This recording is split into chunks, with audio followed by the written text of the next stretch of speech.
Discovery classes Jaipur YouTube channel पर एक बार पुनः आप सभी का हार्दिक अभिनंदन और स्वागत करता हूं। मित्रों, हमने जो फर्स्ट वीडियो में पढ़ा था पृथ्वी की आंतरिक संरचना के बारे में, और आज उसी से नेक्स्ट दूसरी वीडियो में पढ़ेंगे हम पृथ्वी की आंतरिक संरचना का जो बाकी शेष पार्ट है वो। तो पृथ्वी की जो आंतरिक संरचना के बारे में हम उसमें अध्ययन कर रहे थे भूकंप विज्ञान से रिलेटेड।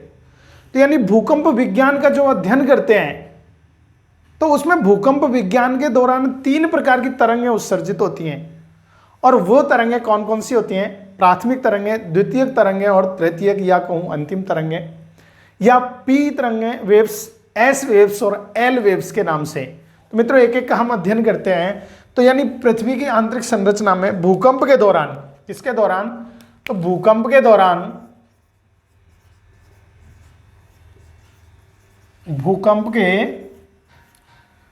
भूकंप के दौरान कितने प्रकार की? तो भूकंप के दौरान 3 प्रकार की तरंगें उत्सर्जित होती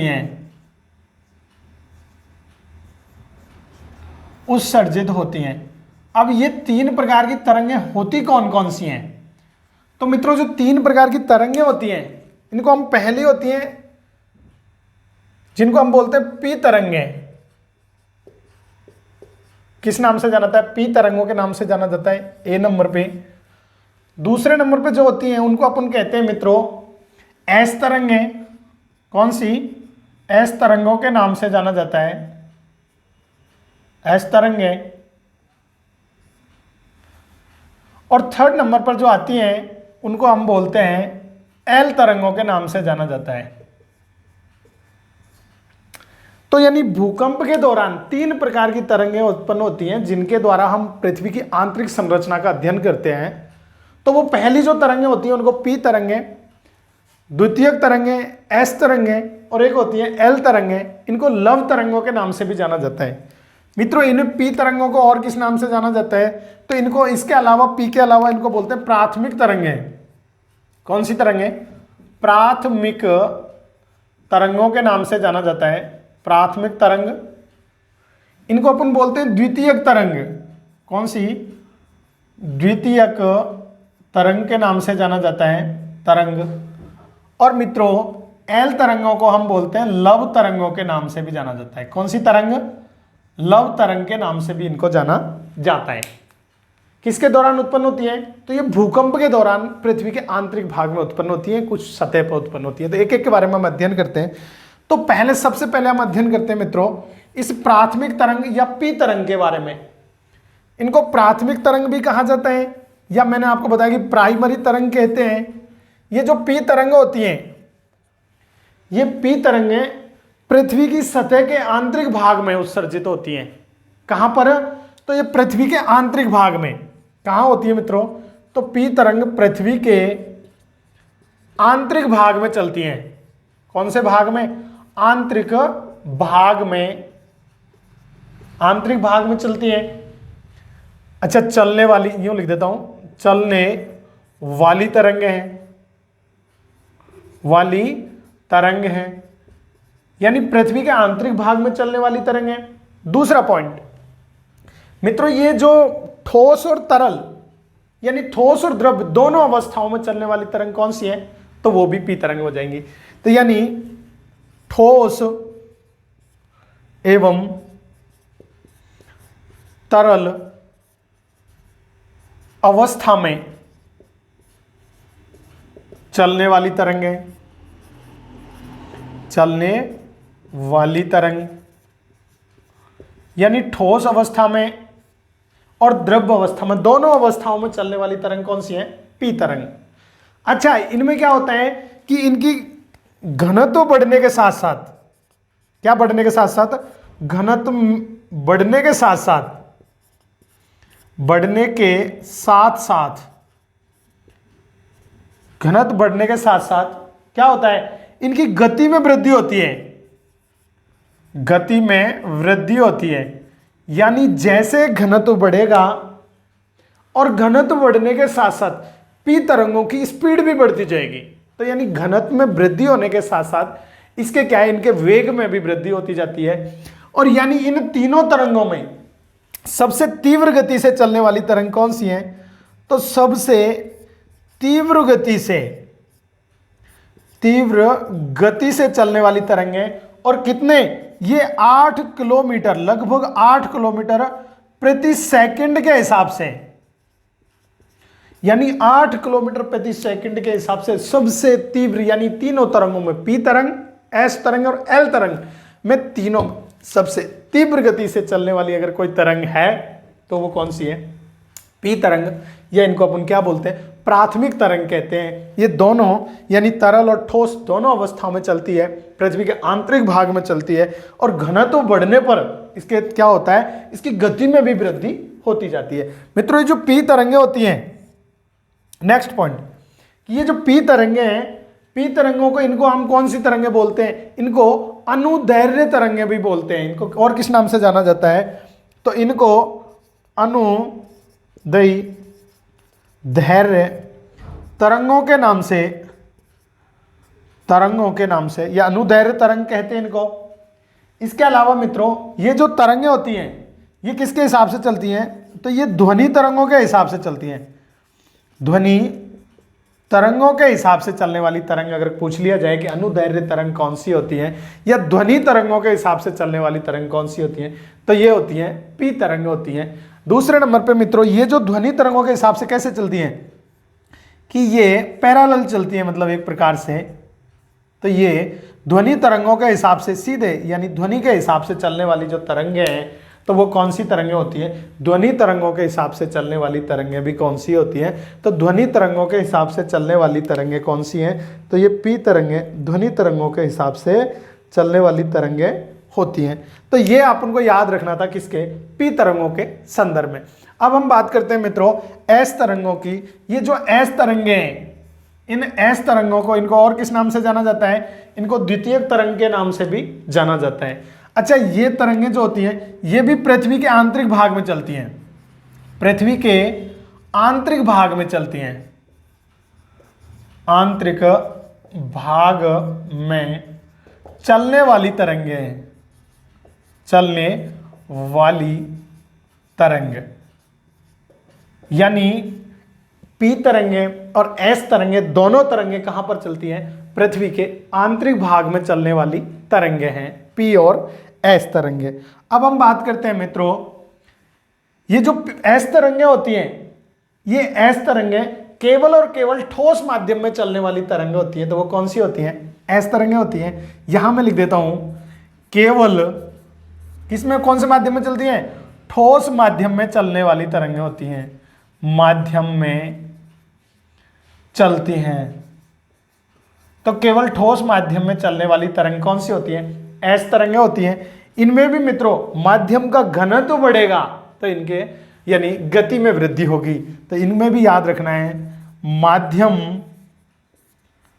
के घनत्व में वृद्धि होने के कारण, घनत्व में वृद्धि के साथ साथ, घनत्व में वृद्धि के साथ साथ इनकी गति में वृद्धि होती है, इनकी गति में भी वृद्धि होगी। यानी जैसे माध्यम का घनत्व बढ़ेगा तो इनके साथ साथ गति में भी, इनकी घनत्व में वृद्धि होने के साथ साथ इनकी गति में भी क्या होगी? में भी वृद्धि होगी।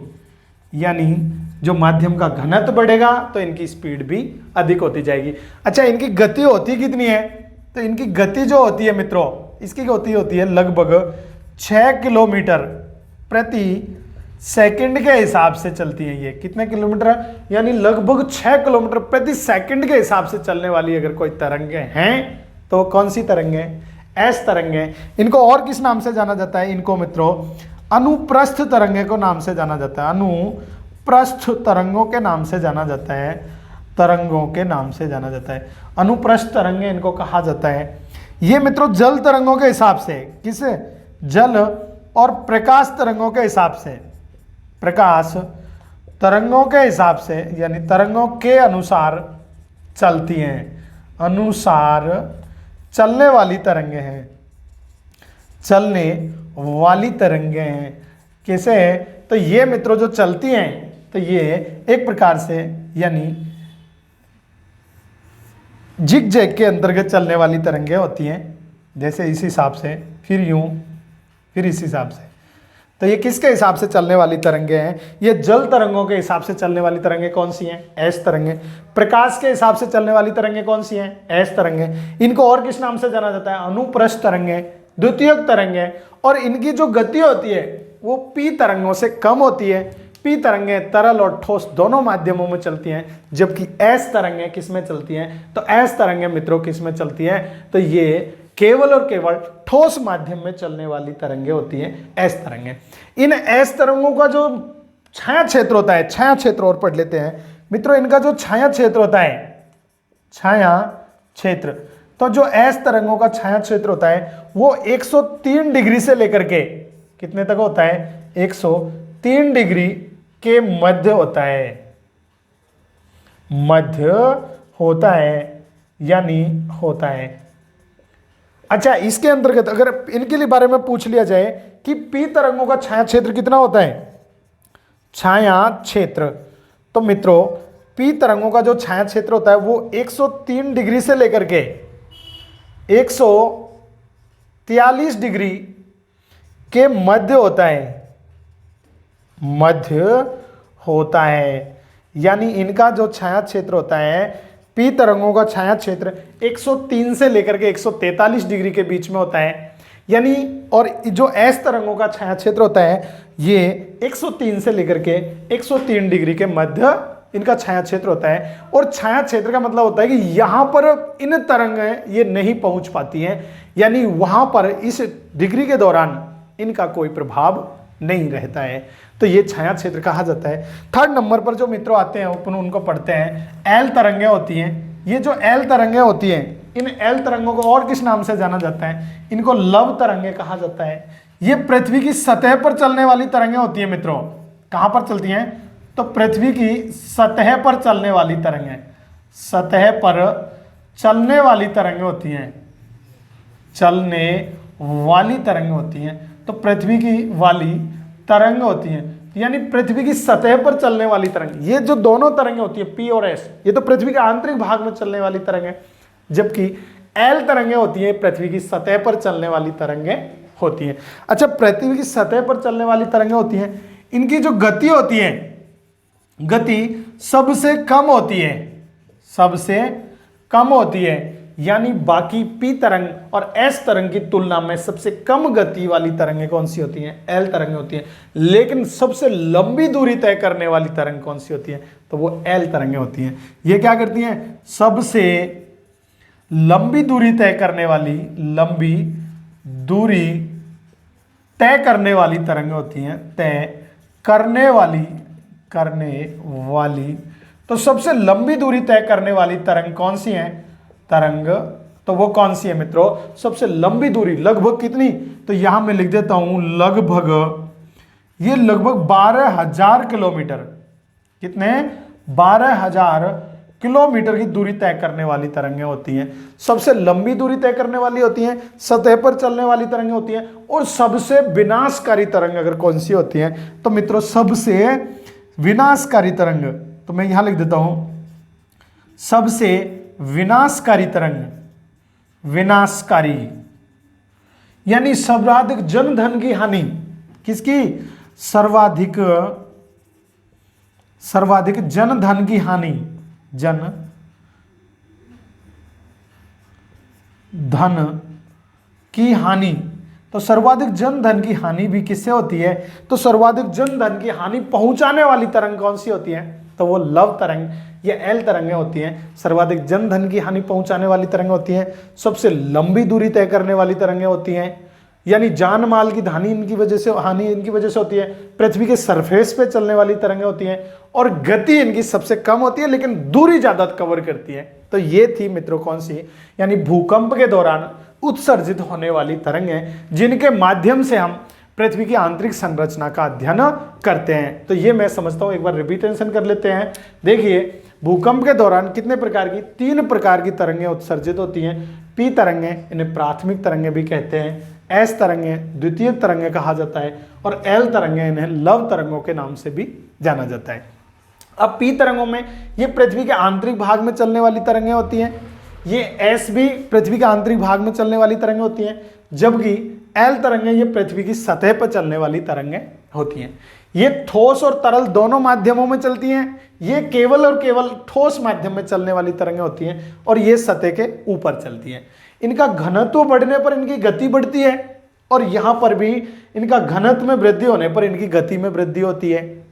अच्छा, ये सबसे तीव्र गति से चलती हैं, 8 किलोमीटर प्रति सेकंड के कवर करती है, ये 6 किलोमीटर प्रति सेकंड की कवर करते हैं, और इनकी गति सबसे कम होती है, लेकिन दूरी सबसे ज्यादा तय करती है एल तरंगें। ये इनको अनुदैर्घ्य तरंगें कहा जाता है। ये ध्वनि तरंगों के हिसाब से चलती हैं इस प्रकार से, और इनको एस तरंगों को अनुप्रस्थ तरंगें कहा जाता है। ये जल और प्रकाश तरंगों के हिसाब से जिगजैग में चलती हैं। इसके अलावा ये सबसे विनाशकारी तरंगें होती हैं एल, जो सतह के ऊपर चलती हैं। सबसे जन धन की हानि भी एल तरंगों के माध्यम से होती है। अच्छा, पी तरंगों का जो छाया क्षेत्र होता है वो 103 डिग्री से लेकर के 143 डिग्री के मध्य होता है, जबकि एस तरंगों का छाया क्षेत्र 103 से लेकर के 103 यानी वापस जो 103 आएगा वहां तक इनका छाया क्षेत्र का मतलब होता है कि इस क्षेत्र के दौरान ये तरंगें प्रवेश नहीं करती और किसी प्रकार का नुकसान नहीं पहुंचाती हैं। तो ये था मित्रों किसके तरंगें, यानी भूकंप के दौरान उत्सर्जित होने वाली तरंगों के माध्यम से। अब भूकंप के दौरान जो उत्सर्जित होने वाली तरंगें, अब इनको हम मिटाते हैं। अच्छा, इनके माध्यम से हम पृथ्वी की आंतरिक संरचना का अध्ययन करते हैं, और पृथ्वी की आंतरिक संरचना का जब हम अध्ययन करते हैं मित्रों, तो पृथ्वी की आंतरिक संरचना का अध्ययन भी हम पृथ्वी की 3 परतों के माध्यम से करते हैं। कितनी परतें पाई जाती हैं पृथ्वी के मध्य में, तो पृथ्वी की 3 परतों के माध्यम से करते हैं। 3 परत पाई जाती है, कौन कौन सी? क्रस्ट, मेंटल और कोर पाई जाती है। कितनी? इसके माध्यम से आंतरिक संरचना का अध्ययन करेंगे तो 3 परतें पाई जाती हैं, क्रस्ट, मेंटल और कोर, या हम कहें सियाल, सीमा और निफे। किस नाम से जाना जाता है? क्रस्ट, मेंटल, कोर, या सियाल, सीमा और निफे के नाम से इसको जाना जाता है। अब हम पढ़ते हैं एक एक के बारे में। सियाल, सीमा और निफे किसके आधार पर? तो घनत्व के आधार पर भी पृथ्वी की परतों को 3 भागों में बांटा जाता है। किसके आधार पे? तो मैं यहां लिख देता हूं, घनत्व के आधार पर, घनत्व के आधार पर पृथ्वी की परतों को कितने भागों में? 3 भागों में, 3 भागों में विभाजित किया जाता है, विभाजित किया जाता है, यानी 3 परतों में विभाजित किया जाता है। किसके आधार पर? घनत्व के आधार पर। किसके आधार पर विभाजित किया जाता है मित्रों? तो यानी घनत्व के आधार पर पृथ्वी की परतों को 3 परतों में बांटा जाता है, सियाल, सीमा और निफे। देखिए मित्रों, एक डायग्राम के माध्यम से मैं आपको पहले बता देता हूं कि जैसे मान लेते हैं इस प्रकार से, ये जैसे पृथ्वी है और यहां पे जो ऊपरी परत होती है इस प्रकार से पाई जाती है। इस परत को हम क्या कहते हैं? इसको हम बोलते हैं क्रस्ट, या मैं कहूं सियाल परत।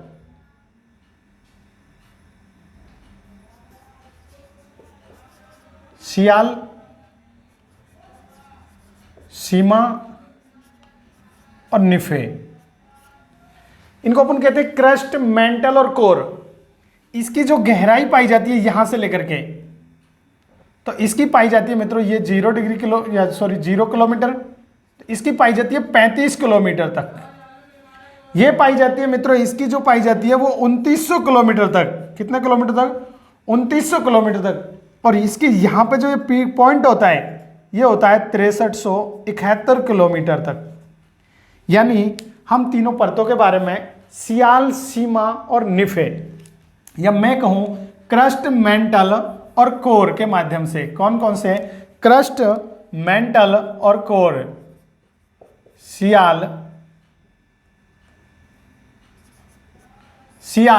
सीमा और निफे, क्रस्ट, मेंटल और कोर। ये पहली जो सियाल की गहराई पाई जाती है 35 किलोमीटर तक, सीमा की पाई जाती है 35 से लेकर 2900 किलोमीटर तक और निफे की पाई जाती है 2900 से लेकर के 6371 किलोमीटर तक। अच्छा मित्रों, इनको भी दो दो पार्टों में डिवाइड किया जाता है। अच्छा, जो सियाल और सीमा के बीच में इनको दो, या मैं कह सकता हूं अपर क्रस्ट और लोअर क्रस्ट, दो भागों में विभाजित किया जाता है। यहां पे जो होती है इसको अपन बोलते हैं कौन सा, कॉनराड संगमा, कॉनराड संबद्धता, असंबद्धता, असंबद्धता, ये कॉनराड असंबद्धता कहा जाता है। इसके अलावा जो सियाल और सीमा को अलग करती है उसको अपन बोलते हैं मोहोरोविक असंबद्धता, मोहोरोविक असंबद्धता। अच्छा, जो सीमा को दो पार्टों में डिवाइड करते हैं, सीमा को, इसको किस नाम से जाना जाता है? तो इसे नाम से जाना जाता है रेपेटी असंबद्धता, असंबद्धता, रेपेटी असंबद्धता कहा जाता है। अच्छा, जो सीमा को और निफे को अलग करता है उसको अपन बोलते हैं ये कॉनराड संगमा, और निफे को जो यहां पे होती है, यहां पे पाई जाती है, इसको अपन बोलते हैं,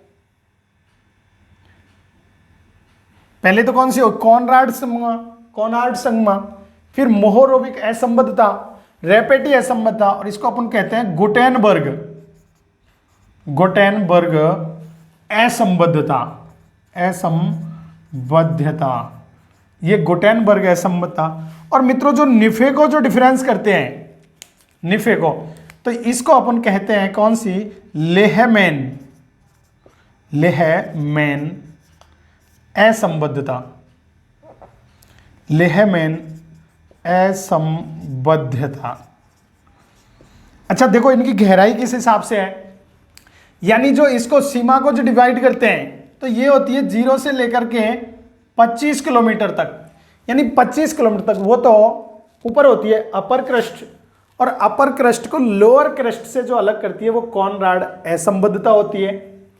इसके अलावा इस सियाल को सीमा से, इनके बीच में जो यहाँ पे एक पतली परत पाई जाती है, इसको अपन किस नाम से जाना जाता है, मोहोरोविक असंबद्धता के नाम से। इसके अलावा ये जो सीमा परत है 35 से लेकर के 2900 किलोमीटर तक, इसके बीच में, यानी ऊपरी सीमा को निचली सीमा से किसके द्वारा, रेपेटी असंबद्धता के द्वारा, किसके द्वारा, रेपेटी असंबद्धता के द्वारा अलग किया जाता है। अब आती है सीमा को निफे से, किसके द्वारा, यानी 2900 किलोमीटर पे यहां पे एक दूसरी परत पाई जाती है, ये परत, इनको दोनों को, सीमा को, निफे को, या मैं कहूं मेंटल को कोर से अलग करती है, उसको अपन किस नाम से जाना जाता है, गुटेनबर्ग असंबद्धता के नाम से जाना जाता है। और गुटेनबर्ग असंबद्धता, इसके अलावा इस निफे में, निफे की कितनी गहराई है, 2900 से लेकर 6371 तक, इसमें भी यहां पर आ जाती है 5150 किलोमीटर, कितने किलोमीटर, यानी 5150 किलोमीटर एक परत पाई जाती है, जिसको अपन किस नाम से जाना जाता है, लेहमैन असंबद्धता के नाम से जाना जाता है। किस नाम से जाना जाता है, लेहमैन असंबद्धता के नाम से जाना, यानी निफे में, या मैं कहूं कोर में भी दो आती हैं, एक आंतरिक कोर और एक बाह्य कोर। तो इस आंतरिक कोर और बाह्य कोर को जो अंतर करती है, या डिफरेंस जिस परत के द्वारा की जाती है, उसको लेहमैन असंबद्धता कहा जाता है। तो ये आपको याद रखनी थी इसके संदर्भ में। और पृथ्वी की जो आंतरिक संरचना यानी पॉइंट कितनी गहराई है, तो 6371 किलोमीटर के बद तक सेंटर पॉइंट होता है। तो और इन परतों के बारे में, क्रस्ट, मेंटल और कोर, और क्रस्ट की गहराई पाई जाती है 35 किलोमीटर तक, और मेंटल की पाई जाती है 35 से 2900 किलोमीटर गहराई तक, और कोर की गहराई पाई जाती है 6371 किलोमीटर की गहराई तक पाई जाती है। इसका आप एक बार स्क्रीनशॉट ले सकते हैं। अब हम पढ़ेंगे एक एक के बारे में क्रम से। तो देखो, ये आपकी समझ में आ गया होगा। तो ये थी असंबद्धता, अलग अलग इनको डिवाइडेशन जो किया जाता है। तो सबसे पहले जो किसके आधार पर हमने डिवाइडेशन किया पृथ्वी की आंतरिक संरचना का, तो घनत्व के आधार पर पृथ्वी की आंतरिक संरचना का अध्ययन किया जाता है। और सबसे पहले जो परत है उसको अपन कौन सी बोलते हैं, उसको हम कहते हैं सियाल परत। कौन सी परत है? सियाल परत। अब सियाल परत के बारे में हम अध्ययन करते हैं। सबसे पहले सियाल परत। अच्छा, नाम से लग रहा है सियाल, इसको और क्या कहते हैं? इसको अपन बोलते हैं क्रस्ट। इसको सियाल परत कहते हैं या क्रस्ट परत कहते हैं। ये किससे बनी होती है? तो इसका अपन सबसे पहले निर्माण, किसका? इस सियाल परत का निर्माण। तो मित्रों इसका निर्माण जो होता है, तो देखो सी से बन जाएगा सिलिका, किसका? सी से सिलिका, और आ से बन जाएगा एल्यूमिनियम, एल्यूमिनियम। तो ये सिलिका और एल्यूमिनियम की बनी होती है किस परत? यानी सिलिका और एल्यूमिनियम की बनी होती है सियाल परत, या हम कह सकते हैं क्रस्ट। अच्छा, इसकी गहराई कितनी पाई जाती है? तो गहराई मित्रों, जो सियाल परत की जो गहराई पाई जाती है, ये पाई जाती है 0 से लेकर के 35 किलोमीटर के बीच में पाई जाती है। कितने किलोमीटर में? सियाल परत की जो गहराई पाई जाती है, ये 35 किलोमीटर की गहराई तक पाई जाती है। ये सिलिका और एल्यूमिनियम की बनी होती है। और सियाल परत को 2 भागों में बांटा जाता है। कौन सी? हम कह सकते हैं, इसको यहां लिख देता हूं, इसे कितने भागों में? 2 भागों में, 2 भागों में बांटा जाता है। इसे 2 भागों में बांटा जाता है। अच्छा, पहली कौन सी होती है? जिसको अपन कहते हैं फर्स्ट नंबर पे अपर क्रस्ट। कौन सी? अपर क्रस्ट, या मैं कह सकता हूं ऊपरी सियाल, ऊपरी सियाल। इस ऊपरी सियाल की जो इसकी जो गहराई पाई जाती है, तो इसकी गहराई पाई जाती है मित्रों 0 से लेकर के 25 किलोमीटर तक। ऊपरी क्रस्ट की गहराई पाई जाती है। नीचे जो पाई जाती है 20 नंबर पे, उसको अपन बोलते हैं लोअर क्रस्ट, लोअर क्रस्ट, या मैं कह सकता हूं निचली सियाल। इस निचली सियाल की जो गहराई पाई जाती है, ये 25 किलोमीटर से लेकर के 35 किलोमीटर के बीच में पाई जाती है। अच्छा मित्रों, मैंने आपको बताया कि ऊपरी क्रस्ट को निचली इस लोअर से किसके द्वारा अलग किया जाता है? तो इन दोनों को जो पृथक करने वाली परत है, किनको? यानी ऊपरी क्रस्ट को निचली क्रस्ट से जो अलग करने वाली जो परत है, ऊपरी क्रस्ट को निचली क्रस्ट से, तो उसको अपन बोलते हैं कॉनराड्स असंबद्धता। किसके द्वारा? तो कॉनराड असंबद्धता, असंबद्धता। इन कॉनराड असंबद्धता परत के द्वारा, ये एक परत है, इस परत के द्वारा किसको अलग किया जाता है? तो कॉनराड असंबद्धता परत के द्वारा इस ऊपरी क्रस्ट को निचली क्रस्ट से अलग किया जाता है। और यानी महाद्वीपों का जो निर्माण होता है, किसका निर्माण? महाद्वीपों का जो निर्माण होता है, वो महाद्वीपों का निर्माण किसकी वजह से होता है मित्रों? महाद्वीपों की ऊपरी सतह का निर्माण होता है, वो किस परत के माध्यम से होता है? तो वो सियाल परत के माध्यम से होता है। तो ये अपन को याद रखना था इसके माध्यम से। और ये जो ऊपरी क्रस्ट है, इस ऊपरी क्रस्ट से ये बनी होती है किसकी? ग्रेनाइट की बनी होती है। ये ऊपरी जो सियाल है, ये किसकी बनी होती है? तो ये ग्रेनाइट की बनी होती है, ये ग्रेनाइट की बनी होती है। और इनसे किसका निर्माण होता है? तो ये महाद्वीपों की ऊपरी सतह का निर्माण होता है। ऊपरी सतह का निर्माण होता है।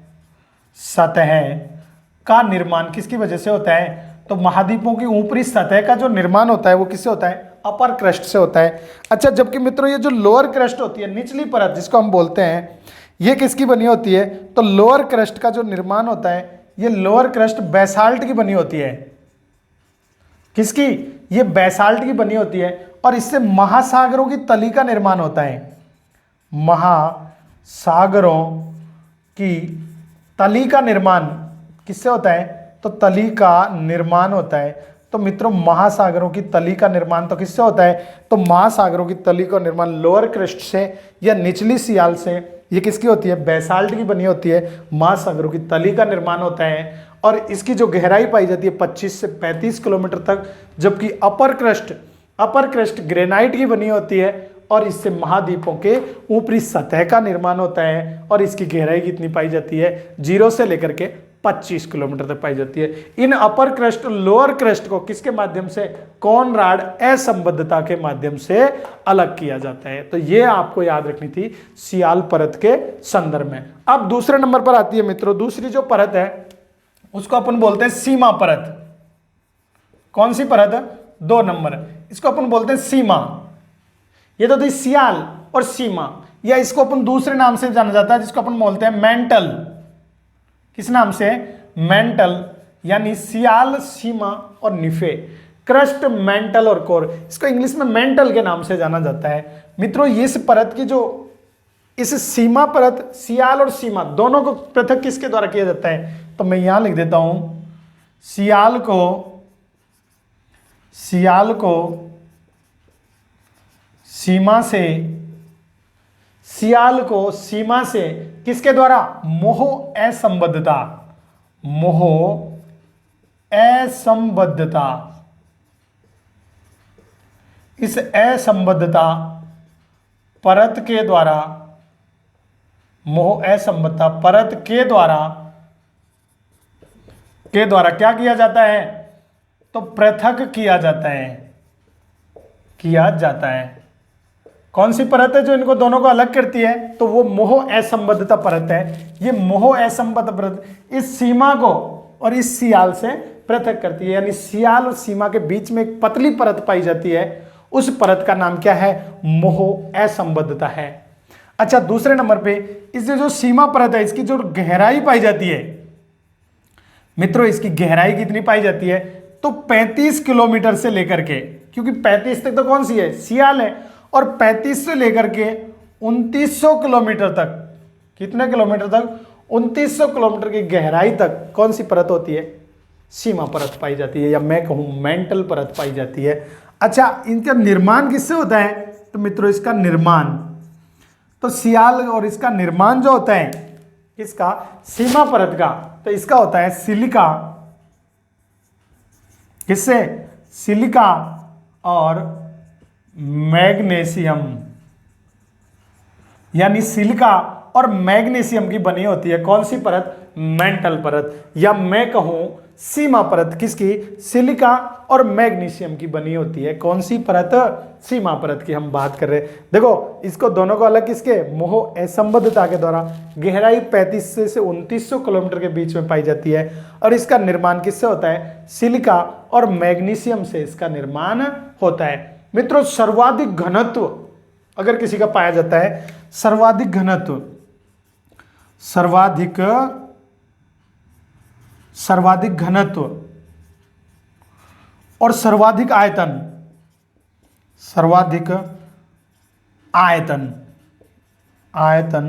तो इसका जो घनत्व पाया जाता है ये पाया जाता है 68% अगर पाया जाता है तो वो अकेले किसका पाया जाता है, सीमा परत का। इसका सर्वाधिक आयतन पाया जाता है 83%, किसका पाया जाता है, सीमा परत का। यानी तीनों परतों की हम बात की जाए, सियाल, सीमा और निफे में सर्वाधिक घनत्व वाली अगर कोई परत है तो वो कौन सी है, सीमा परत, और इसका घनत्व कितना है, 68% पाया जाता है। और इसका आयतन अगर पूछ लिया जाए तो इस संपूर्ण पृथ्वी के आयतन का कितना परसेंट, 83% आयतन किसका होता है, इस सीमा परत का होता है। अब मित्रों इस सीमा परत को भी 2 भागों में विभाजित किया जाता है, और इसके बीचों बीच से एक परत है जिसको अपन किस नाम से जाना जाता है, तो वो रेपेटी असंबद्धता के द्वारा, किसके द्वारा, सीमा परत को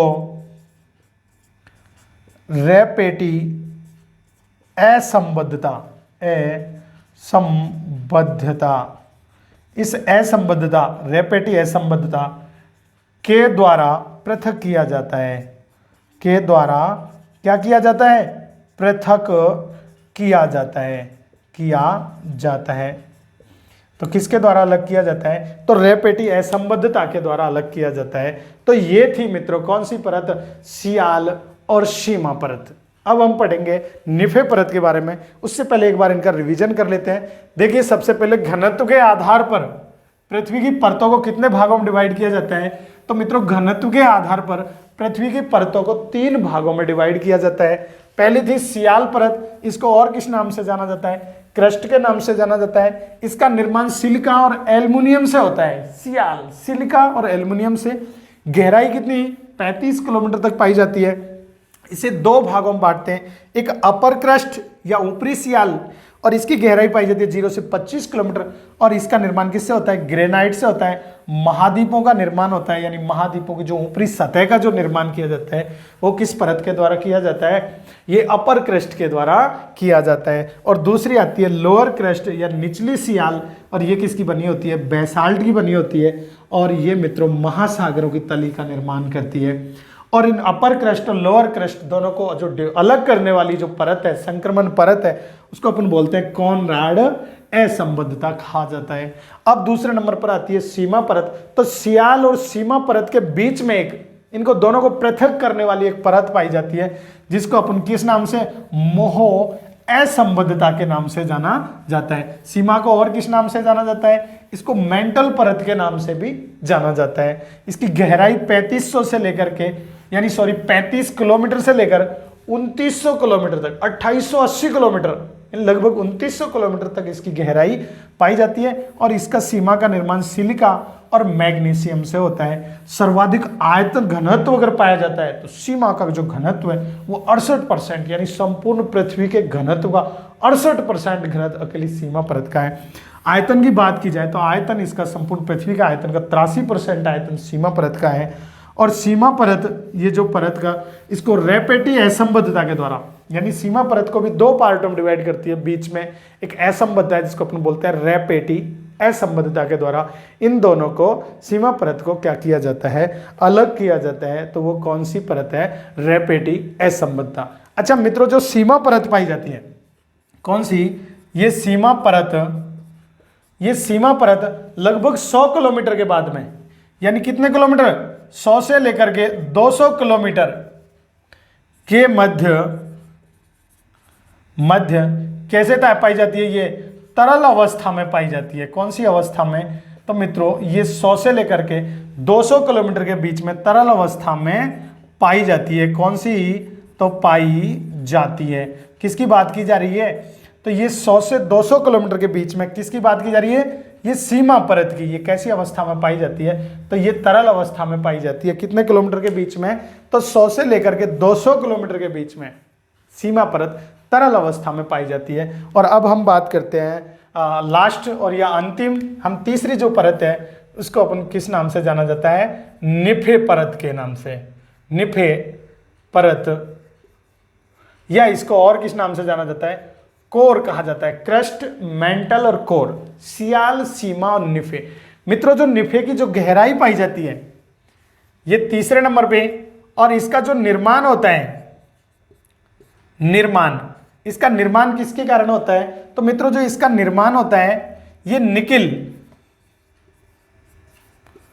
निकिल और फेरस, या हम कहें लोहे की बनी होती है। निकिल या लोहे यानी फेरस की बनी होती है। कौन सी परत? निफे परत। और निफे परत की गहराई कितनी पाई जाती है? तो मित्रों इसकी जो गहराई पाई जाती है ये कितनी थी? ये 2900 किलोमीटर से लेकर के, कितने से? 2900 किलोमीटर से 6371 किलोमीटर तक, 6371 किलोमीटर की गहराई तक पाई जाती है। कौन सी परत? तो वो है निफे परत पाई जाती है। 2900 से लेकर के 6371 किलोमीटर की गहराई तक निफे परत पाई जाती है। मित्रों इसको भी 2 भागों में बांटते हैं। कितने भागों में? 2 भागों में बांटते हैं। इसको भी 2 भागों में बांटते हैं। एक तो होती है जिसको अपन बोलते हैं आंतरिक कोर, या पहले बाह्य कोर, और दूसरे नंबर, ये पहली और दूसरे नंबर पर जो होती है मित्रों उसको अपन बोलते हैं आंतरिक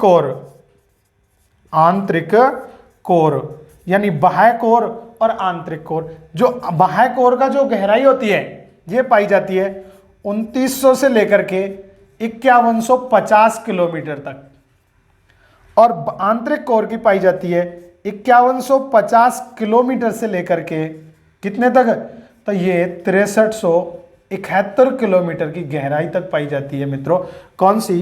ये बाह्य कोर और आंतरिक कोर। इन बाह्य कोर और आंतरिक कोर, इन दोनों को जो पृथक किया जाता है, तो इन दोनों को पृथक किसके माध्यम से किया जाता है? एक परत है जिसका नाम है लेहमैन असंबद्धता। असंबद्धता,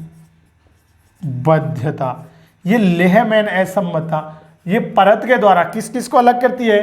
तो ये बाह्य कोर को आंतरिक कोर, या मैं कहूं बाह्य निफे को आंतरिक निफे से किसके द्वारा अलग किया जाता है? लेहमैन असंबद्धता के द्वारा अलग किया जाता है। किसके द्वारा? लेहमैन असंबद्धता के द्वारा। और अगर पूछ लिया जाए, देखो नॉर्मली मैं आपको बता देता हूं, लेहमैन असंबद्धता और सीमा की हम बात करें, सीमा और नीचे कौन सी होती है? निफे, निफे, और यहां पे होती है सियाल, सियाल। अच्छा देखो, इन दोनों के बीच में यहां पे जो परत पाई जाती है, इन दोनों के बीच में जो पाई जाती है, इसको तो अपन किस नाम से जानते हैं? मोहो। बहुत बार एग्जाम पूछा गया है, मोहो असंबद्धता। ठीक है, असंबद्धता के नाम से इन दोनों के बीच में जो परत पाई जाती है यहां पे सीमा और निफे के बीच में, उसको अपन किस नाम से जाना जाता है? तो उसको अपन बोलते हैं गुटेनबर्ग, गुटेनबर्ग असंबद्धता के नाम से जाना जाता है।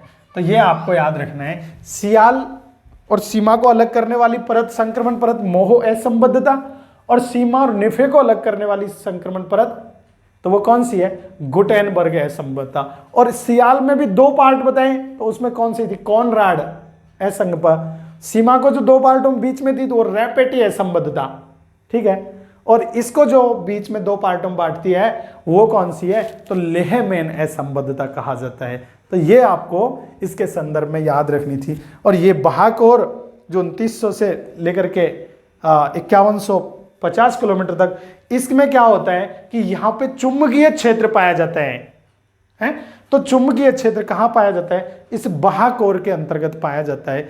यहाँ पे चुंबकीय क्षेत्र है, यहाँ संवहन क्रिया होती है और यहाँ पे चुंबकीय क्षेत्र पाया जाता है। ये आंतरिक जो कोर है, ये आंतरिक कोर ठोस अवस्था में पाई जाती है। ये यहां मैं लिख देता हूं, ये तरल अवस्था में पाई जाती है, तरल अवस्था में पाई जाती है। और जबकि ये आंतरिक कोर ठोस अवस्था में पाई जाती है। किसमें? ठोस अवस्था में पाई जाती है। तो ये आंतरिक कोर तो पाई जाती है तरल अवस्था में, और ये पाई जाती है ठोस अवस्था में पाई जाती है। तो ये आपको याद रखना था। इसके अलावा यहाँ पे मैंने बता दिया कि इसमें आवेशित कण गति करते हैं, और आवेशित कणों के गति करने के कारण यहाँ पे चुंबकीय क्षेत्र उत्पन्न होता है। तो वो कौन से में होता है? बाह्य कोर में। यहाँ पे मैं लिख देता हूँ कौन से? आवेशित कण, आवेशित कण गति करते हैं, गति करते हैं। और आवेशित कण गति करते हैं, इसलिए यहाँ पे क्या पाया जाता है? तो चुंबकीय क्षेत्र, चुंबकीय क्षेत्र पाया जाता है। तो ये अपन को याद रखनी थी इसके संदर्भ में। मैं समझता हूँ ये आपको बहुत अच्छी लगी होगी वीडियो, आपकी समझ में भी आ गया होगा। और ये टॉपिक यहाँ पे खत्म हो जाता है, पृथ्वी की आंतरिक संरचना। दो पार्ट, इसकी दो वीडियो आपने बनाई हैं। कल नेक्स्ट वीडियो बनाएंगे, वो नेक्स्ट टॉपिक होगा। मैं समझता हूँ ये आपकी समझ में बहुत अच्छे से आ गया होगा। जो भी आपकी क्यूरी है, कोई क्वेश्चन है, तो आप कमेंट में आपके माध्यम से आप बता सकते हो। कोई सजेशन आपको देना है तो वो कमेंट के माध्यम से बता सकते हो। और मेरी छोटी सी आपसे अपील है कि जो भी स्कूल लेक्चरर देना चाहते हैं ज्योग्राफी से, एक बार आप ये वीडियो उन तक शेयर कर दीजिए, ताकि उनको भी पता लग जाए और ज़्यादा से ज़्यादा स्टूडेंट्स को इसका लाभ मिल सके। जो चैनल पे आज पहली बार जुड़े हैं तो एक बार चैनल को लाइक और सब्सक्राइब